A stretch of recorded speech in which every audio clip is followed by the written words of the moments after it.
Assalamualaikum warahmatullahi wabarakatuh. Hai semuanya, kembali lagi di channel saya. Di video kali ini, saya akan membahas sebuah film yang berjudul My Little Baby Jaya. Sebuah film yang diangkat dari kisah nyata di Korea Selatan, yang mengisahkan seorang gadis cantik yang bersekolah di bangku menengah akhir. Ia mendapat pelecehan dari beberapa teman pria dan wanita, di mana gadis tersebut dipakai bergiliran oleh teman-teman pria di kelasnya. Tidak hanya 2 atau 3 pria, gadis ini digilir sampai 20 orang pria secara bergiliran. Sadis banget ya. Semoga menonton kisah ini kita dapat mengambil hikmah dari film yang berjudul My Little Baby Jaya.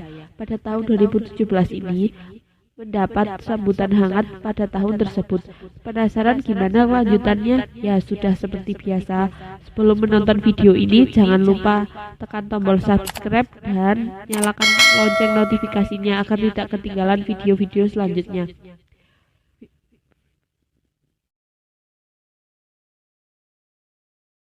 Film dimulai dari sebuah mobil yang melintas di tengah guyuran hujan.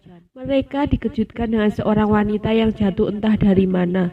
Wanita itu jatuh tepat di atas mobil mereka.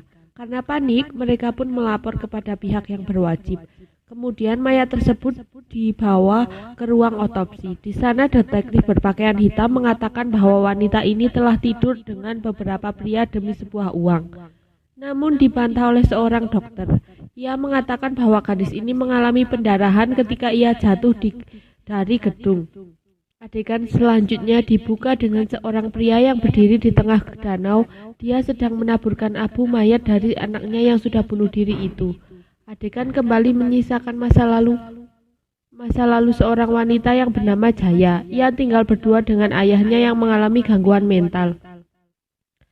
Sang ayah mendapatkan sebuah surat di depan rumah. Ia memberitahu bahwa anaknya Jaya diterima di sekolahan yang bergengsi di Korea Selatan, Seoul. Karena bahagia, sang ayah pun memutuskan untuk pindah ke kota tersebut agar bisa selalu dekat dengan anaknya. Sekolahan tersebut sudah lama diimpikan oleh anaknya itu. Keseharian ayahnya adalah dengan berjualan menggunakan mobilnya di pinggir jalan. Sewaktu kecil, Jaya hampir dipindahkan ke panti asuhan karena dengan melihat keterbatasan fisik yang dialami oleh ayahnya. Namun hal tersebut tidak jadi karena Jaya bersikeras untuk tetap tinggal bersama ayahnya. Ketika sudah remaja, Jaya selalu membantu ayahnya untuk berjualan di pinggir jalan. Karena keterbatasan fisik yang dimiliki ayahnya, ia selalu dianggap lemah atau dilecehkan oleh pembeli dagangannya. Jaya pun marah karena ayahnya telah dilecehkan oleh orang lain. Suatu ketika, mereka pun sangat menikmati hidup yang serba berkecukupan. Sang ayah selalu menuruti apapun yang diinginkan oleh putrinya tersebut. Karena esok adalah hari pertama sekolahnya, ia meminta beberapa peralatan tulis kepada ayahnya. Dengan semangat seorang ayah kepada putrinya, ia menyanggupi semua kebutuhan anaknya tersebut. Tibalah di hari pertama sekolah. Di sana Jaya yang sedang duduk sendiri yang tiba-tiba dihampiri oleh beberapa gadis di kelasnya itu dengan mengatakan bahwa tempat duduk itu adalah tempat mereka. Jaya lebih pantas duduk di sebelah Min Kyung, seorang gadis cupu yang dianggap tidak populer di sekolahan itu. Ketika Jaya menunjukkan bakat seninya di bidang vokal, Jaya dapat pengakuan dari beberapa teman barunya di sekolahan itu. Karena hal tersebut, seorang siswi yang katanya populer tidak senang kepada Jaya. Ia merasa hanya Jaya akan meredupkan karirnya sebagai gadis populer di sekolahan itu. Ketika pulang sekolah, Jaya dan Min Kyung sudah sangat akrab satu sama lain. Ketika Min Kyung melihat ada sekelompok anak populer, tiba-tiba ia menjauhi Jaya. Sepertinya Min Kyung sangat takut dengan beberapa anak populer tersebut. Namun Jaya tidak memperdulikannya. Ia bersikap cuek ketika berjalan di hadapan anak-anak yang dianggap populer tersebut. Ketika Jaya dan Min Kyung jalan-jalan ke sebuah pusat perbelanjaan, ia tak sengaja melihat ayahnya yang sedang berjualan di sana. Namun Jaya malah pura-pura tidak melihat ayahnya, karena ia malu karena ayahnya memiliki keterbatasan fisik dan miskin. Karena sekolah tersebut diisi oleh murid-murid golongan menengah ke atas. Ketika berjalan, Jaya dipanggil oleh ayahnya. Min Kyung yang terkejut menanyai siapa pria ini. Ia menjawab bahwa itu adalah ayahnya. Tanpa diduga, Min Kyung pun memberikan hormat kepada ayahnya, Jaya. Min Kyung pun tidak mempermasalahkan siapa Jaya. Dengan bangga, sang ayah memperkenalkan anaknya kepada teman-temannya bahwa anaknya yang pintar dan cantik dan sekarang anaknya bersekolah di sekolahan yang bergengsi. Jaya dan Min Kyung pun semakin hari semakin dekat satu sama lain. Suatu ketika kelas tersebut mengadakan sebuah tur keluar kota. Suatu ketika seorang pria dari sekolah tersebut melontarkan sebuah senyuman kepada Jaya. Pria tersebut adalah Yu Jung. Ketika sampai di tujuan, Jaya ditanyai oleh beberapa teman di mana ayahnya bekerja. Karena bingung, akhirnya Jaya menjawab bahwa ayahnya memiliki toko di sebuah mall. Pertanyaan kembali ditanyakan oleh seorang pria tentang kriteria pria yang Jaya sukai. Namun Jaya hanya diam sembari tersenyum.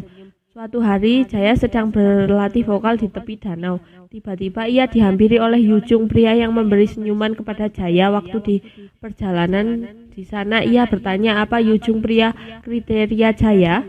Namun Jaya hanya diam dan pergi, meninggalkan pria tersebut. Disusul oleh Yu Jung yang mengatakan bahwa ia menyukai Jaya, ciri-ciri fuckboy. Karena tak tahan, Yu Jung pun memeluk dan mencium wanita cantik tersebut dan mengajak Jaya untuk indie hoi di sana. Kejadian tersebut dilihat oleh Yora, teman dari anak populer di sekolah tersebut. Kemudian ia merekam kejadian tersebut dan melaporkan hasil rekaman tersebut kepada Yun Sun, si anak populer. Karena kaget dan cemburu, Yun Sun pun nampak kesal dan marah melihat kejadian itu. Nah, pada suatu ketika, kelompok anak populer itu menemui Min Kyung untuk menggali informasi tentang Jaya. Karena di sini Jaya sangat dekat dengan Min Kyung. Karena sudah terpojok, Min Kyung pun membongkar bahwa sebenarnya ayahnya Jaya seorang pedagang kaki lima dan memiliki gangguan mental. Yu Jung yang mendapatkan informasi mendatangi ke kediaman Jaya. Di sana Yu Jung yang dulunya sangat manis kepada Jaya, tiba-tiba ia berubah seperti monster. Ia berkata kepada Jaya dengan keras bahwa Jaya sudah menipu dirinya dan teman-temannya. Dan Jaya mengatakan seperti itu agar Jaya bisa melakukan indie hoi dengan dirinya. Dianggap wanita yang kaya gitu-gituan atau biasanya disebut dengan pelakor. Karena sudah tersudut, Jaya ditampar beberapa kali oleh Yu Jung. Jaya yang menangis, Yu Jung pun pergi dari sana dengan diikuti oleh kelompok anak populer tadi. Di malam harinya, Jaya menemui Yun Sun. Jaya berkata bahwa ia ingin minta maaf atas kejadian yang ia lihat dan juga memohon agar tetap bisa bersekolah di sana dengan tenang. Namun hal tersebut tidak dihiraukan oleh Yun Sun. Ia malah menghina Jaya dan mengatakan hal-hal yang jelek tentang ayahnya. Karena mendengar ayahnya dijelek-jelekan, ia pun marah. Hasil pertandingan tersebut dimenangkan oleh Jaya. Di sana Jaya mengatakan agar tidak menghina ayahnya lagi. Tidak sampai di situ, kasus kembali menghampiri Jaya dengan orang tuanya Yun Sun mengetahui bahwa anaknya telah dianiaya Jaya. Karena tidak terima, ibunya Yun Sun memaksa ketiga temannya Yun Sun untuk menjadi saksi. Di sana juga terlihat Min Kyung, padahal ketika temannya Yun Sun tidak berada di sana. Tibalah di hari Jaya di sekolahnya. Di sana Jaya mengatakan bahwa dirinya dan ayahnya telah dihina oleh Yun Sun dan kemudian sang ayahnya pun melontarkan kata agar Jaya tidak dikeluarkan dari sekolah. Ibu direktur tersebut menasihati Jaya agar tidak kasar kepada temannya. Kemudian ayahnya Jaya kembali memohon agar Jaya tidak dikeluarkan dari sekolah. Ia pun berlutut kepada ketua pimpinan sekolah. Namun apa boleh buat, mereka kembali dihina dengan mengatakan kalau mereka berdua adalah kalangan orang miskin. Ketika selesai pun Jaya marah kepada ayahnya bahwa tidak seharusnya ayahnya tidak usah bersikap merendah kepada orang-orang itu. Dan ia pun berkata bahwa miskin bukan berarti tidak punya harga diri. Karena Jaya tidak melanjutkan pendidikannya, Jaya pun bekerja di sebuah supermarket dan kepala toko di tempat Jaya bekerja membantu keluhannya kepada dinas pendidikan atas apa yang terjadi kepada Jaya di sekolahannya dulu. Setelah selesai bekerja, Min Kyung pun menemui Jaya untuk meminta maaf karena dia tidak bisa membantu Jaya. Dengan tersenyum, Jaya pun memeluk temannya itu dan berkata bahwa ini mungkin jalan hidupnya. Suatu ketika laporan yang dibuat Jaya sudah sampai di dinas pendidikan dan sudah diketahui oleh dewan-dewan lamanya di sekolahan Jaya. Mereka semua merasa takut bahwa ini semua bisa menurunkan reputasi sekolah mereka di dunia luar. Akhirnya kelompok anak populer pun memiliki cara untuk menjebak Jaya. Mereka pun kembali mencari informasi kepada Min Kyung. Yun Sun pun memeriksa ponsel Min Kyung. Di ponsel tersebut mereka menemukan rencana bahwa Jaya akan berulang tahun besok malam. Yun Sun pun mengatakan beberapa teman prianya untuk datang ke rumah Jaya untuk merayakan hari ulang tahunnya. Namun nasib sial datang untuk Jaya. Dia digilir oleh teman-teman pria sekolahnya dulu secara bergantian dan juga mereka merekam kejadian tersebut. Min Kyung yang tidak bisa apa-apa hanya bisa diam melihat temannya diperlakukan hina oleh temannya sendiri. Di sisi lain ayahnya Jaya sedang berjualan dan belum pulang ke rumah karena dagangannya sedang ramai pengunjung. Ketika dagangannya habis, ayahnya tidak langsung pulang ke rumah karena diajak oleh temannya untuk merayakan keberuntungan jualan ayahnya Jaya.